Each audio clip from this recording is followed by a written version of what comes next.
তোমার দিদির ফোনটাতে স্টেবিলাইজ সিস্টেমটা খুব ভালো, স্টেবল, বিরাট উন্নত। হ্যাঁ, কালী পূজার ভিডিও কী হয়েছে? ও ওই তোমাদের স্কুলে দেখা ভিডিও করছিল ভূত, দেখেছিলে? কে করছিল ওটা? ওই চরম হয়েছে, চরম। হ্যাঁ, এডিট করছেন না?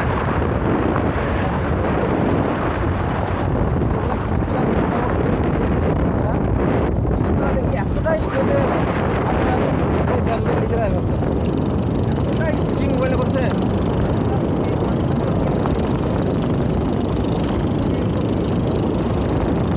তোমার দিদির ফোন কিনতে গেলে OnePlus কিনতে হলে গেলাম 15,000 টাকা, তারপরে এটা লো বাজেট, ওইটাতে তোমার 108 মেগাপিক্সেল ক্যামেরা।